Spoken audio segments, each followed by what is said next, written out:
سمع و بصر نے تفہیم القرآن کی مکمل 6 جلدوں کی آڈیو سی ڈی تیار کی ہے۔ الاحقاف نام آیت نمبر 21 کے فقرے اذ انذر قومہ بالاحقاف سے ماخوذ ہے۔ زمانہ نزول ایک تاریخی واقعے سے متعین ہو جاتا ہے جس کا ذکر آیات 29 سے 32 میں آیا ہے۔ ان آیات میں جنوں کے آنے اور قرآن سن کر واپس جانے کا جو واقعہ بیان ہوا ہے وہ حدیث و سیرت کی متفقہ علیہ روایات کی روح سے اس وقت پیش آیا تھا جب نبی صلی اللہ علیہ وسلم طائف سے مکہ معظمہ کی طرف پلٹتے ہوئے نخلا کے مقام پر ٹھہرے تھے، اور تمام معتبر تاریخی روایات کے مطابق آپ کے طائف تشریف لے جانے کا واقعہ ہجرت سے 3 سال پہلے کا ہے، لہذا یہ متعین ہو جاتا ہے کہ یہ سورہ 10 نبوی کے آخر یا 11 نبوی کے ابتدائی زمانے میں نازل ہوئی۔ تاریخی پس منظر 10 نبوی حضور کی حیات طیبہ میں انتہائی سختی کا سال تھا۔ 3 برس سے قریش کے تمام قبیلوں نے مل کر بنی ہاشم اور مسلمانوں کا مکمل مقاطعہ کر رکھا تھا، اور حضور اپنے خاندان اور اپنے اصحاب کے ساتھ شیب ابی طالب میں محصور تھے۔ شیب ابی طالب مکہ معظمہ کے ایک محلے کا نام تھا جس میں بنی ہاشم رہا کرتے تھے۔ شیب عربی زبان میں گھاٹی کو کہتے ہیں، چونکہ یہ محلہ کوہ ابو قبیس کی گھاٹیوں میں سے ایک گھاٹی پر واقع تھا، اور ابو طالب بنی ہاشم کے سردار تھے، اس لیے اسے شیب ابی طالب کہا جاتا تھا۔ مکہ معظمہ میں جو مکان آج مقامی روایات کے مطابق نبی صلی اللہ علیہ وسلم کے مقام پیدائش کی حیثیت سے معروف ہے، اسی کے قریب یہ گھاٹی واقع تھی۔ اب اسے شیب علی یا شیب بنی ہاشم کہتے ہیں۔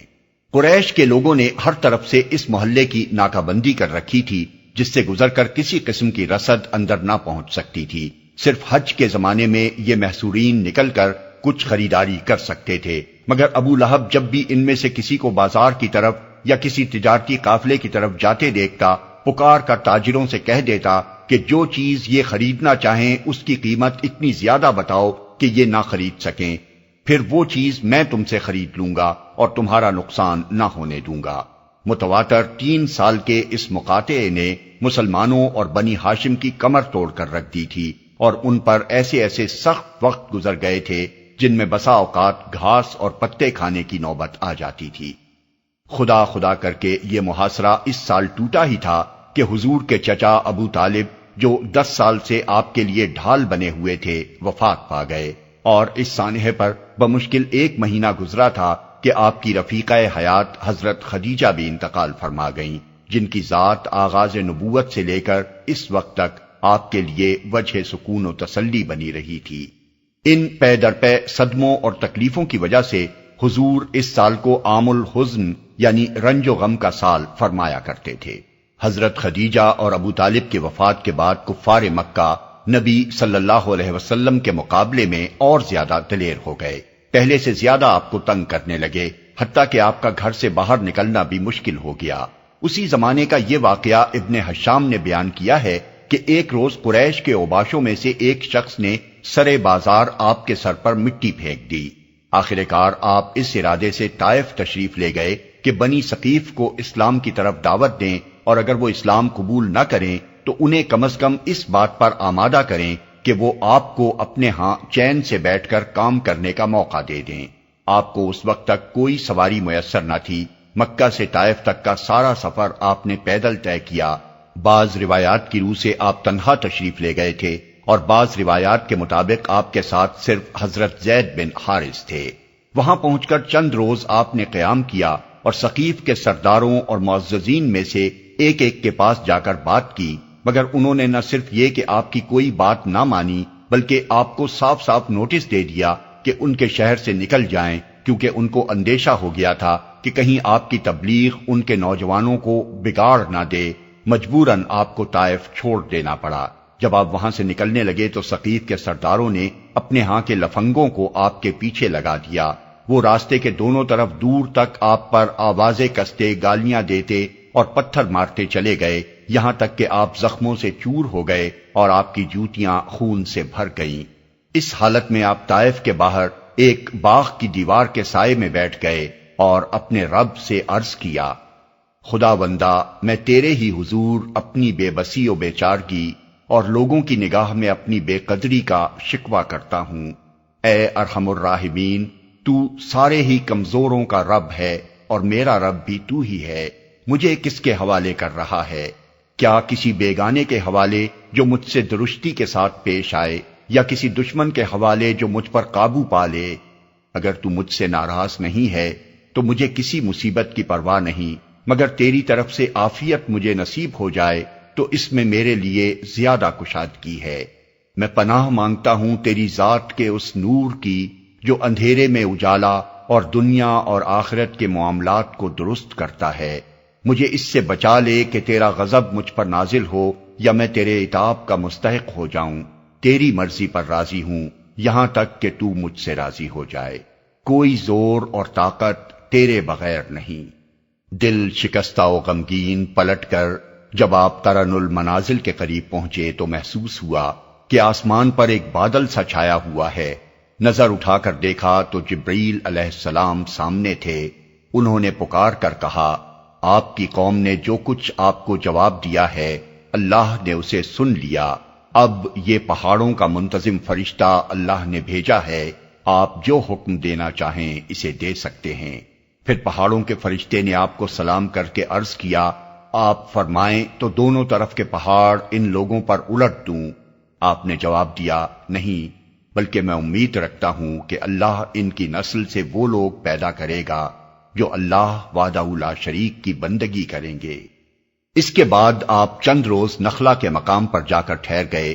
پریشان تھے کہ اب کیسے مکہ واپس جاؤں۔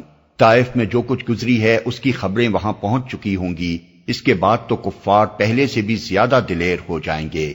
انہی ایام میں ایک روز رات کو آپ نماز میں قرآن مجید کی تلاوت فرما رہے تھے کہ جنوں کے ایک گروہ کا ادھر سے گزر ہوا۔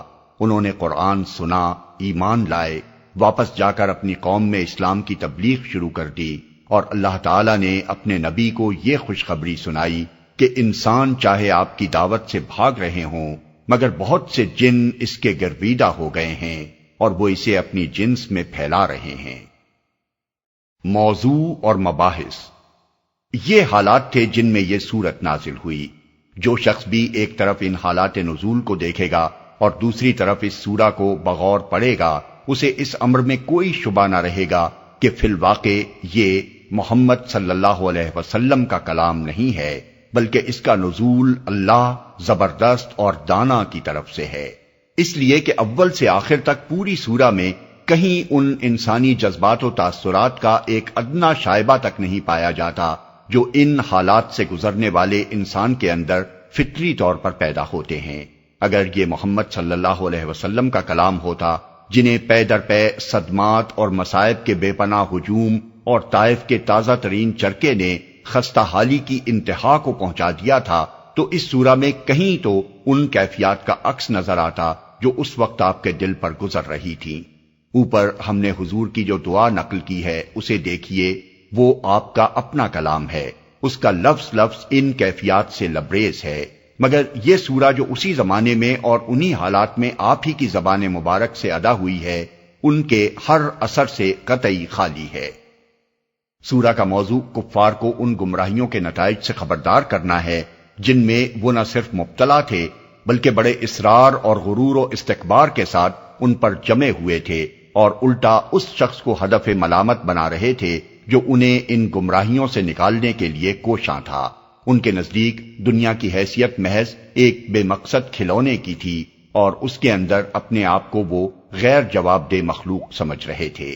توحید کی دعوت ان کے خیال میں باطل تھی اور انہیں اصرار تھا کہ ان کے معبود واقعی خدا کے شریک ہیں۔ وہ قرآن کے متعلق یہ ماننے کو تیار نہ تھے کہ یہ خداوند عالم کا کلام ہے۔ رسالت کا ایک عجیب جاہلانہ تصور ان کے ذہن میں تھا، اور اس کی بنا پر محمد صلی اللہ علیہ وسلم کے دعوی رسالت کو جانچنے کے لیے وہ طرح طرح کے نرالے معیار تجویز کر رہے تھے۔ ان کے نزدیک اسلام کے برحق نہ ہونے کا ایک بڑا ثبوت یہ تھا کہ ان کے شیوخ اور بڑے بڑے قبائلی سردار اور ان کی قوم کے بوجھ بجکڑ اسے نہیں مان رہے ہیں، اور صرف چند نوجوان، چند غریب لوگ اور چند غلام ہی اس پر ایمان لائے ہیں۔ وہ قیامت اور زندگی بعد موت اور جزا و سزا کی باتوں کو ایک من گھڑت افسانہ سمجھتے تھے، اور ان کا خیال یہ تھا کہ ان چیزوں کا وقوع خارج از امکان ہے۔ اس سورہ میں بالاختصار انہی گمراہیوں میں سے ایک ایک کی مدلل تردید کی گئی ہے، اور کفار کو خبردار کیا گیا ہے کہ تم اگر عقل و دلیل سے حقیقت کو سمجھنے کی کوشش کرنے کی بجائے تعصب اور ہٹ دھرمی سے کام لے کر قرآن کی دعوت اور محمد صلی اللہ علیہ وسلم کی رسالت کو رد کر دو گے تو آپ اپنا ہی انجام خراب کرو گے۔